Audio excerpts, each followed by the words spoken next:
Welcome to Arul Deva YouTube channel. உங்களுக்கு லக்ஷ்மி தேவி பிடிக்கும் என்றால் நமது சேனலை சப்ஸ்கிரைப் செய்து கொள்ளுங்கள்.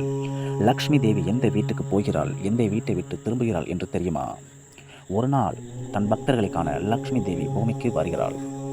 முதல் வீடு வாசலிலேயே அனைவரும் உறங்கிக் கொண்டிருக்கிறார்கள். அதை பார்த்த லக்ஷ்மி தேவி அடுத்த வீட்டுக்கு செல்கிறார்கள். இரண்டாவது வீடு தலைவிரி கோலத்துடன் ஒரு பெண் கணவனிடம் உட்கார்ந்து அழுது புலம்பிக் கொண்டிருக்கிறாள். லக்ஷ்மி தேவி அங்கும் நிற்கவில்லை. அடுத்து மூன்றாவது வீடு வாசலில் பசுமாடு கண்டுடன் கட்டியிருக்கின்றது.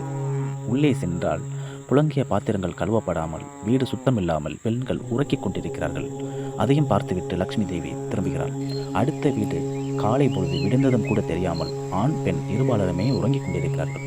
மனம் வருந்திய லக்ஷ்மி தேவி திரும்ப சென்று விடலாம் என்று வரும்பொழுது ஒரு வீடு வாசலின் இருபுறமும் விளக்கேற்றி தண்ணீர் தெளித்து அழகாக கோலமிட்டு பிள்ளையார் பிடித்து வைக்கப்பட்டிருந்ததை பார்க்கிறார்கள்.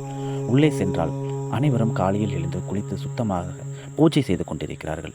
மனம் மகிழ்ந்த லக்ஷ்மி தேவி, நீங்கள் அனைவரும் வளமுடன் வாழ, குறைவில்லாத செல்வம் உண்டாகட்டும் என்று அருள்பாலித்து அந்த வீட்டிலேயே வாசம் செய்கிறார்கள்.